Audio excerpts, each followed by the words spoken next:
오늘은 낙심을 이기게 하옵소서라는 주제로 하나님의 말씀을 나누도록 하겠습니다. 세들백 교회를 담임하셨던 릭 워렌 목사님이 쓰신 하나님의 인생 레슨이라는 책이 있는데, 그 책에서 인간이 가장 무섭고 치명적인 질병은 낙심병이라고 말하고 있습니다. 그 책에서 낙심이 가장 무섭고 치명적인 이유를 3가지 말씀하고 있는데요. 첫 번째, 낙심병이 치명적인 이유는 낙심은 예외 없이 누구나에게 찾아오는 병이기 때문에 무척 치명적이라고 말합니다. 나와 너, 우리 모두는 다 낙심의 병에 노출되어 있다라는 사실이죠. 두 번째, 낙심병은 반복적으로 찾아오기 때문에 치명적인 질병이라고 말합니다. 한번 낙심을 크게 앓는 것으로 끝나는 것이 아니라 일평생 살아가는 동안 반복적으로 낙심을 우리가 앓는다라는 것입니다. 마지막 3번째, 낙심이 치명적인 이유는 낙심은 전염성이 매우 강한 병이기 때문에 치명적이라고 말합니다. 내가 낙심을 앓으면 주변에 있는 사람들도 함께 낙심에 사로잡히게 된다라는 것입니다. 이처럼 낙심병은 인간에게 치명적인 타격을 주는 질병임에는 틀림이 없습니다. 이 낙심이라는 단어, 헬라어로 에카케오라는 단어를 사용하고 있는데요. 정의를 내리면 모든 기력이 다하여 피곤하여 지친 상태를 의미합니다. 모든 기력이 다했다. 이 모든이라는 것에는 몸과 마음과 영혼이 다 지쳐서 무기력하게 되었다라는 것을 말씀하고 있는 것입니다. 사단은 이 낙심병이 인간에게 치명적인 영향을 준다라는 사실을 그 누구보다도 잘 알고 있습니다. 그래서 할 수만 있다면 인간에게 낙심을 드리워서 몸과 마음과 영혼이 나락으로 떨어뜨리게 만들어버립니다. 하나님으로부터 멀리 떨어지게 만든다라는 사실입니다. 오늘 말씀에서도 성령의 사람 엘리야가 큰 낙심병에 걸려 고통을 호소하고 있는 장면이 나오고 있습니다. 열왕기상 18장 19장을 보면 엘리야는 갈멜산에서 850대 1로 거짓 선지자 바할과 아세라 선지자들과 겨루어 승리하는 장면이 나옵니다. 이 승리의 기백은 온데간데 없고, 오늘 열왕기상 19장의 말씀에 보면 아합의 아내 이세벨이 엘리야를 죽이겠다고 선언하자 엘리야는 낙심에 사로잡혀 큰 고통을 호소하고 있다라는 것입니다. 왜 엘리야는 낙심병에 걸렸을까요? 3절은 이렇게 우리에게 말씀해 주고 있습니다. 3절의 말씀 함께 읽겠습니다. 그가 이 형편을 보고 일어나 자기의 생명을 위해 도망하여 유대에 속한 브엘세바에 이르러 자기의 사환을 그곳에 머물게 하고, 엘리야는 하나님을 바라보지 않고 이 형편을 바라보았기 때문에 낙심에 사로잡히고 말았다라는 것입니다. 구체적인 이 형편은 어떤 형편을 말하는 것일까요? 이세벨이 모든 이스라엘의 예언자를 죽이고 종국에는 나까지도 죽일 것이다라는, 엘리야까지도 죽일 것이다라는 이 형편을 바라보았기 때문에 엘리야는 죽음의 두려움으로 인하여 낙심병에 사로잡혔던 것이죠. 생명의 위협을 느껴서 도망치게 되는 장면이 나오게 됩니다. 그렇습니다. 엘리야가 지금 내 눈앞에 펼쳐진 상황을 보고 낙심병에 걸린 것처럼 우리도 눈앞에 펼쳐진 상황과 형편을 바라보면 우리는 낙심에 사로잡히는 연약한 존재라는 사실을 기억해야 합니다. 왜냐하면 우리 눈앞에 펼쳐진 현실이 녹록지 않기 때문입니다. 막막하기 때문이죠. 현재 있는 상황과 형편을 묵상하면 우리는 여지없이 낙심의 병에 걸려들게 되는 것입니다. 창공을 날아다니는 독수리도 어릴 적부터 닭장 안에 가두고 땅에 떨어져 있는 모이만 쪼아먹게 하면 커서도 하늘을 날 수가 없다고 말합니다. 왜냐하면 나는 법을 배우지 않았기 때문입니다. 땅에 매어 사느라 나는 법을 배우지 않았기 때문에 독수리가 되었어도 땅에 늘 언제나 매어 살게 된다라는 것입니다. 구원받고 변화받은 그리스도인이 되었지만 우리가 늘 언제나 현실과 상황에 매여 살게 되면 주님께서 주시는 어떠한 권능과 능력도 체험하지 못한 채 나약한 그리스도인으로 이 땅을 살 수밖에 없다라는 사실을 우리는 알아야 하는 것입니다. 사랑하는 남산교회 성도 여러분, 여러분을 둘러싼 현실은 어떻습니까? 그 현실과 상황 속에서 여러분은 어디를 바라보며 살아가고 계십니까? 아마 우리 눈앞에 펼쳐진 상황은 너무나도 힘들고 암담한 현실일 것입니다. 우리 성도님들이 마주하는 현실은 너무나도 팍팍하고 매몰차고 힘든 현실일 거라고 생각이 됩니다. 사업을 하시거나 자영업을 경영하시는 성도님들은 매출 감소로 인하여 큰 어려움을 호소하실 것입니다. 금리 인상으로 인하여 학자금 대출, 전세자금 대출, 주택자금 대출을 받으신 분들은 자금의 압박을 받으실 것입니다. 자녀들이 대학 입시를 앞두고 있고 취업을 앞두고 있고 결혼을 앞두고 있는 성도님들은 큰 근심과 고민에 휩싸여 있을 것입니다.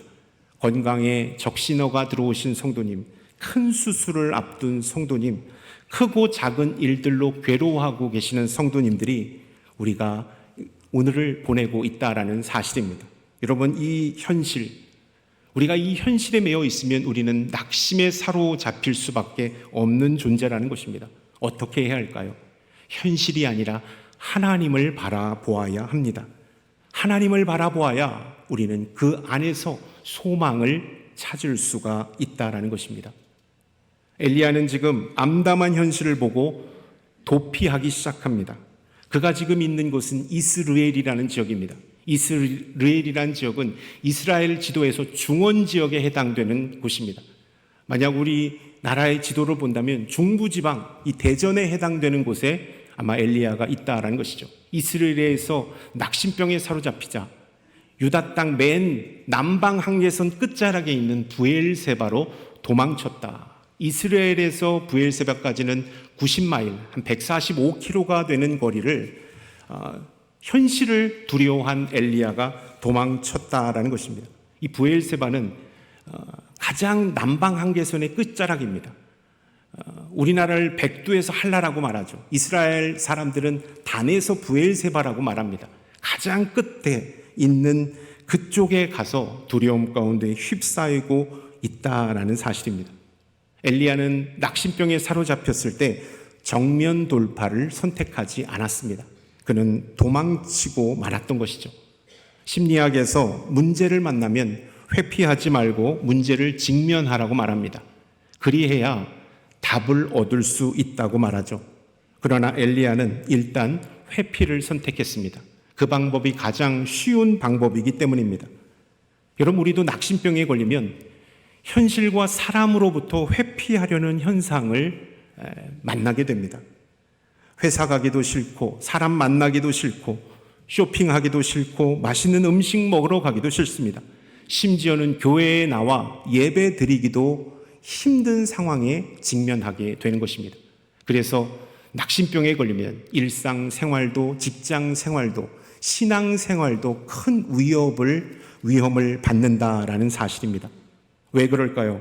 내가 처한 이 상황, 내가 당면한 이 현실이 하나님보다 더 크게 느껴지기 때문입니다. 그래서 두려움 가운데 휩싸이다가 무기력하게 되기 때문에 우리는 이 낙심병에 걸리면 큰 어려움 가운데 고통을 호소하며 현실로부터 도피하게 되는 것입니다. 심리학자인 케이치프 노이드라는 학자가 창살 없는 감옥, 인간에게는 창살 없는 감옥 6가지가 있다고 말했습니다. 그 중에 3번째가 절망과 낙심의 감옥이라고 그는 말하고 있는데요. 이 절망과 낙심의 감옥은 들어오는 사람이 없을 것 같은데 의외로 많은 사람들이 이 절망의 감옥에, 낙심의 감옥에 들어온다고 말합니다. 근데 이분들에게서 나타나는 특징은 자신의 신세를 부정적으로 바라보며 절망하는 특징을 가지고 있다라고 그는 말하고 있습니다. 엘리야 역시도 낙심병에 걸렸을 때 그는 자신의 존재를 열등하게 평가하며 부정적으로 바라보고 있는 것을 보게 됩니다. 4절부터 5절의 말씀 함께 읽겠습니다. 여호와여, 넉넉하오니 지금 내 생명을 거두시옵소서. 나는 내 조상들보다 낫지 못하니이다 하고 올해 노뎀나무 아래에 누워 자더니 천사가 그를 어루만지며 그에게 이르되 일어나서 먹으라 하는지라. 현실을 도피한 엘리야가 하는 고백, 저는 조상들보다 나은 것이 하나도 없는 열등한 존재입니다 라는 사실을 말하고 있습니다. 여러분, 낙심에 걸리면 나의 신세를 한탄하고 나의 운명을 비관하게 바라보는 이러한 현상이 일어나게 된다라는 것입니다. 정말 엘리야가 자기 조상들보다 못하게 태어났을까요? 아니요. 엘리야는 그 누구보다도 큰 축복을 받고 태어난 사람임에 틀림이 없습니다. 그는 성령의 사람이었습니다. 성령의 기름 부으심을 받은 사람이었습니다. 그래서 그는 이 갈멜산에서 850의 거짓 선지자와 싸워 이긴 놀라운 능력의 사람이 되었습니다. 뿐만 아니라 그는 죽음을 보지 않고 하늘로 승천한 하나님의 사람이었습니다. 그는 다른 어떠한 조상들보다 큰 혜택과 축복을 받은 자였습니다. 그럼에도 불구하고 낙심에 사로잡히니까 나는 우리 조상들보다 못하게 태어난 열등한 존재입니다 라는 사실을 고백하고 있는 것입니다. 자신을 열등하고 나약한 존재로 바라보게 한다라는 것이죠. 여러분, 낙심병은 이렇게 무서운 것입니다. 내가 열등하게 태어났다, 나약하게 태어났다라고 우리가 고백하게 만들기 때문입니다. 엘리야는 문제의 원인을 외부에서 찾고 있습니다. 내가 열등하게 태어났기 때문에, 우리 조상들보다 못하게 태어났기 때문에 지금 이러한 고통을 당한다고 얘기하고 있습니다. 아니죠. 엄밀히 말하면 엘리야가 믿음이 없기 때문에 당하는 고통이었다라는 것입니다. 그러나 그는 그 근본적인 원인을 말하지 않고 내가 열등한 존재로 태어났기 때문이라고 말합니다. 여러분, 실패하는 사람은 문제의 원인을 외부에서 찾는다라는 것이죠. 그러나 성공한 사람은 문제의 원인을 내부, 내 자신에게서 찾고 바로 잡는다라는 특징을 가지고 있습니다. 엘리야는 문제의 원인을 열등감에서 찾아서 자신의 낙심을 합리화하고 있다라는 것을 우리는 이 말씀을 통하여 볼 수가 있는 것입니다. 엘리야와 같이 우리도 부끄럽지만 삶의 자리에서 낙심하여 우리 스스로를 열등하게 우리의 신세와 운명을 한탄하며 하나님을 원망했던 적이 많았음을 고백합니다. 내가 좋은 부모 밑에 태어나지 못했기 때문에, 내가 좋은 학교를 나오지 못했기 때문에, 내가 좋은 배우자를 만나지 못했기 때문에 이 신세가 되었다라고 말하고 있기 때문입니다. 엘리야는 자신이 안전하다고 믿을 수 있는 맨 남방 한계선 끝자락까지 나아갔습니다. 그리고 나서 몰려드는 육체적인 피로와 좌절감으로 인하여 죽기를 호소하고 있는 것을 보게 됩니다. 4절부터 7절 우리 한번 한 목소리로 하나님의 말씀을 읽겠습니다. 자기 자신은 광야로 들어가 하룻길쯤 가서 한 로뎀나무 아래 앉아서 자기가 죽기를 원하여 이르되 여호와여, 넉넉하오니 지금 내 생명을 거두시옵소서. 나는 내 조상들보다 낫지 못하니이다 하고 로뎀나무 아래 누워 자더니 천사가 그를 어루만지며 그에게 이르되 일어나서 먹으라 하는지라. 본즉 머리맡에 숯불에 구운 떡과 한 병 물이 있더라. 이에 먹고 마시고 다시 누웠더니 여호와의 천사가 또다시 와서 어루만지며 이르되 일어나 먹으라. 내가 갈 길을 다 가지 못할까 하노라 하는지라. 부엘세바에서 내렸을 때, 부엘세바까지 도망갔을 때 그래도 안심이 되지 않아서 하룻길쯤 더 광야로 들어갔다라고 말하고 있습니다. 그 당시 도보로 하룻길은 최대 35에서 40km를 들어갈 수 있었습니다. 여러분, 광야에서도 더 깊이 들어가서도 그의 낙심의 마음이 주체하지 못했다라는 것입니다. 여러분, 낙심의 병에 걸리면 그 어떠한 곳에 가도 우리는 평안을 경험할 수 없게 된다라는 사실을 엘리야는 우리를 통하여 간접적으로 말해주고 있는 것입니다. 저는 이 엘리야의 행동, 이 광야길을 다시 더 들어가서 저를 죽여주십시오라고 고백했던 이 고백에 우리가 주목했으면 좋겠습니다. 말은 죽여주십시오라고 고백하고 있지만 실상은 하나님, 저 살고 싶습니다. 하나님, 저를 구원해 주십시오라는 고백을 하고 있는 것입니다.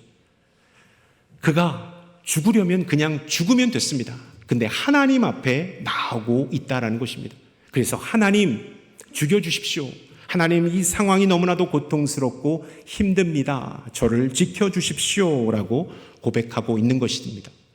엘리야의 영적 빠른 판단과 결정에 우리가 주목했으면 좋겠습니다. 더 이상 도망갈 곳이 없자 그는 막다른 골목에서 하나님을 찾고 하나님 앞에 구원의 SOS를 보내고 있다라는 사실입니다.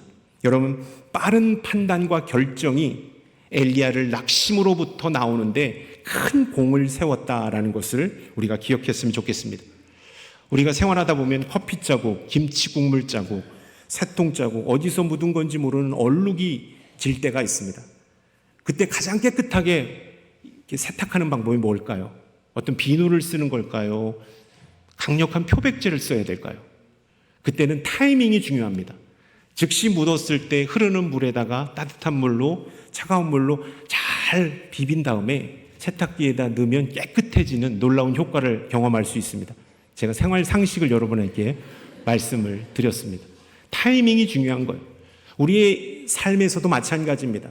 내 삶에 예기치 않은 낙심과 절망과 큰 어려움이 찾아왔을 때 그 즉시 하나님 앞에 나아가는 것이 중요하다. 그리할 때 영혼의 치료자 되신 하나님께서 우리를 그 낙심으로부터, 그 절망의 늪으로부터 구원해 주신다라는 사실을 성경은 우리에게 말씀하고 있습니다. 큰 낙심에 사로잡혔을 때 하나님은 엘리야를 어떻게 대하셨을까요?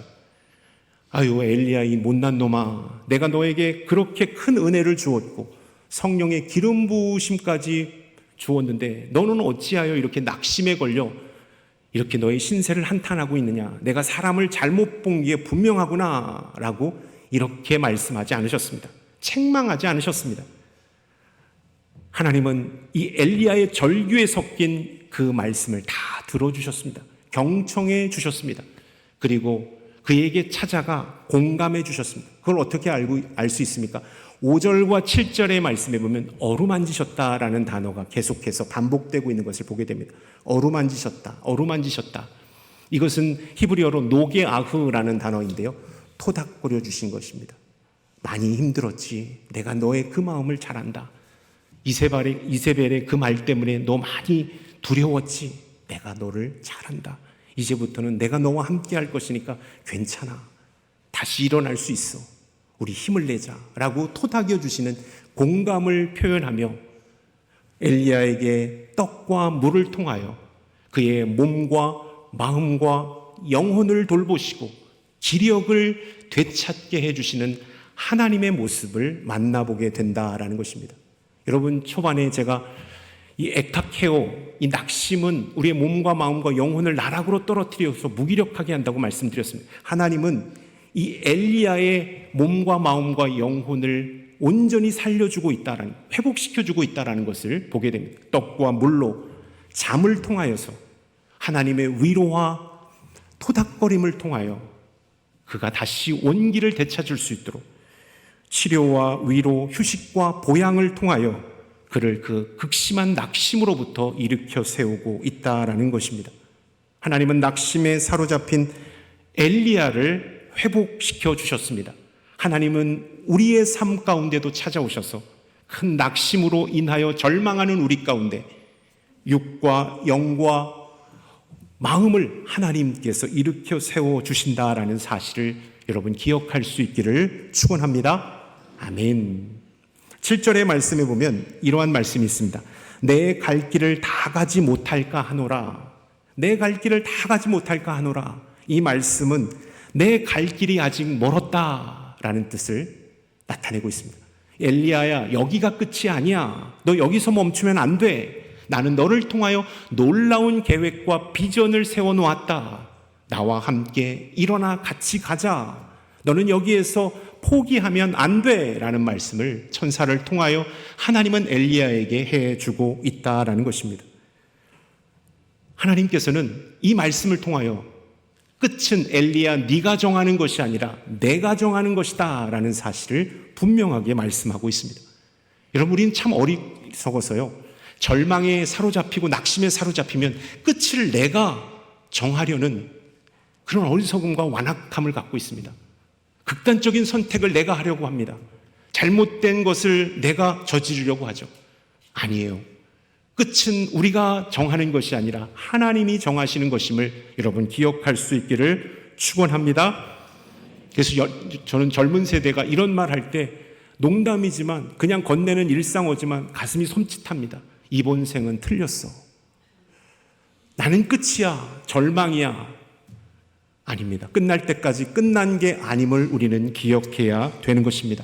절망적인 상황은 내가 그것을 인정하는 순간 현실이 됩니다. 그러나 그것을 무시하고 하나님을 바라보는 순간 회복의 시작이 선포된다라는 사실을 기억할 수 있기를 축원합니다. 아멘. 낙담한 엘리야에게 하나님은 책망하지 않으셨습니다. 그를 회복시키신 후 다시 사명의 자리로 인도하시는 것을 보게 됩니다. 8절의 말씀을 함께 읽겠습니다. 이에 일어나 먹고 마시고 그 음식물의 힘을 의지하여 40주 40야를 가서 하나님의 산 호렙에 이르리라. 하나님께서는 세심하게 엘리야를 돌보셨습니다. 그래서 그의 원기를 되찾게 하셔서 40주 40야를 걸려 호렙산에 이르게 하셨다라는 것입니다. 여러분, 지쳐 낙심했을 때 하나님은 응급처치를 통하여 엘리야를 다시 일으켜 세웠습니다. 그리고 사명의 자리 호렙산으로 가게 하셨습니다. 왜 가게 하셨을까요? 근본적인 치료와 회복을 위해서, 다시 사명의 길로 나아가게 하기 위해서 호렙산으로 부르셨다. 그 당시 브엘세바에서 호렙산까지의 거리는 350km 정도 걸린다고 합니다. 사람이 50분 걷고 10분 쉰 다음에 가면 한 4km를 걷는다고 합니다. 1시간에. 10일 이상, 예전보다 훨씬 더 많은 수일을 걸어야만 350km를 갈 수 있는데 그 길을 하나님께서 힘 주셔서 걷게 하셔서 호렙산에 이르게 했다. 하나님께서 왜 엘리야에게 호렙산으로 이끄셨을까요? 호렙산은 구약 성경에 모세가 가시떨기 나무 가운데 하나님의 임재를 경험했던 곳입니다. 하나님의 부르심을 받았던 곳입니다. 모세가 40주야를 거하며 하나님의 약속 율법을 받았던 것이 호렙산인 것이죠. 그래서 이스라엘 민족에게 호렙산은 하나님의 부르심과 율법의 약속이 있는 상징적인 장소였다라는 것입니다. 하나님께서 엘리야를 부르신 이유는 엘리야야, 내가 너를 불렀다. 너는 그것을 잊지 마라. 내가 너를 통하여 놀라운 일을 행할 것이다. 너는 여기서 쓰러지면 안 돼. 다시 나와 함께 사명의 자리로 나아가야 해. 너를 통하여 내가 놀라운 일을 하기를 원한다라는 사실을 확인시켜 주시기 위하여 다시 한번 엘리야에게 소명을 불러 일으키게 하시기 위하여 호렙산으로 부르셨다라는 사실입니다. 하나님은 우리가 낙심에 사로잡혀 중심을 잃고 방황할 때 우리를 호렙산으로 부르신다라는 사실을 기억할 수 있기를 축원합니다. 로렌 커니미엠 목사님, 예수전단을 세우신 목사님이시죠. 그 예수전단을 세울 때 조이 도우슨이라는 영적인 지도자와 함께 예수전단을 함께 세웠습니다. 이 조이 도우슨이 쓴 하나님의 인도하심을 받는 12가지 원칙이라는 책에서 그는 이렇게 말하고 있습니다. 자막을 통해서 함께 읽겠습니다. 방향을 잃어버린 것처럼 느껴질 때 가장 마지막으로 하나님의 인도하심을 받았다고 생각하는 지점으로 돌아가서 당신을 점검하고 다시 한번 하나님의 뜻을 구하라. 우리가 낙심에 사로잡혀 방황을 잃고 인생의 표류자가 되었을 때 하나님께서 부르신 그곳, 예배의 자리, 말씀의 자리, 하나님의 임재의 자리로 나아갈 때 우리는 회복을 경험할 수 있다는 것입니다. 창세기 35장에 영적으로 심각한 위기를 맞은 야곱 가족에게 하나님은 말씀하셨습니다. 야곱을 처음 부르신 그곳 베델로 올라오라, 베델로 나아오라고 말씀하고 있는 것입니다. 여러분, 낙심의 자리에 계십니까? 큰 절망으로 인하여 어디로 가야 할지 앞이 보이지 않으십니까? 여러분을 부르신 그곳, 예배와 말씀과 하나님의 임재의 그곳으로 나아가는 우리 남산교회 성도님들이 다 될 수 있기를 축원합니다. 낙심의 위기에 사로잡혀 있을 때 첫 부르심의 그곳, 말씀과 기도가 있는 그곳으로 나아갈 때 나락으로 떨어졌던 우리의 마음이 회복되고 우리 가운데 소망이 보이기 시작합니다. 왜냐하면 하나님께서 그곳에서 우리를 기다리고 계시기 때문입니다. 낙심이 찾아왔을 때 하나님을 만난 예배의 자리, 기도의 자리를 찾는 우리 모든 남산교회 성도님들이 다 될 수 있기를 주님의 이름으로 축원합니다. 엘리야를 큰 낙심과 절망에서 건져주신 하나님께서 오늘 우리의 삶에 찾아오셔서 낙심과 절망의 늪으로부터 건져주시길 원하십니다. 여러분 가운데 최선을 다해 노력했지만 실패로 인해 크게 낙심하여 힘든 시간을 보내고 계신 성도님이 계십니까? 사랑하는 사람을 하늘나라로 먼저 보낸 후 큰 상실감 가운데 빠져 계신 성도님이 계십니까? 열심히 준비한 시험에 낙방하여 절망감 가운데 있는 분이 계십니까? 사랑하는 사람한테 고백하여 거절당한 분이 계십니까? 내가 계획한 것이 실패로 돌아가 삶의 의욕이 상실한 분이 계십니까? 하나님의 일을 열심히 하느라 영적 탈진에 처한 분이 계십니까? 하나님은 여러분의 삶에 찾아오셔서 여러분을 낙심의 늪으로부터 건져주신다라는 사실을 기억할 수 있기를 축원합니다. 오늘 말씀을 가지고 세 가지의 포인트를 여러분에게 말씀드리고 말씀을 마치겠습니다. 문제보다 크신 하나님을 바라보십시오. 낙심보다 훨씬 더 크신 하나님을 바라볼 때 우리는 이 낙심으로부터 헤어나올 수 있습니다. 하나님을 만난 자리, 예배의 자리, 기도의 자리로 나오십시오. 그리고 그곳에 머물며 하나님께 집중하십시오. 그리할 때 우리를 강하게 역사했던 낙심은 그 힘을 잃고 사라지게 될 것입니다. 우리가 낙심을 이기는 승리자가 될 줄로 믿습니다. 아멘. 기도하겠습니다. 하나님, 인생의 자리에 큰 낙심과 절망으로 인하여 힘들어하고 있는 우리를 불쌍히 여겨 주옵소서. 다시 한번 말씀의 자리로 나아갑니다. 기도의 자리로 나아갑니다. 우리를 그 절망과 낙심으로부터 구원하여 주옵소서. 예수 그리스도의 이름으로 기도드리옵나이다. 아멘.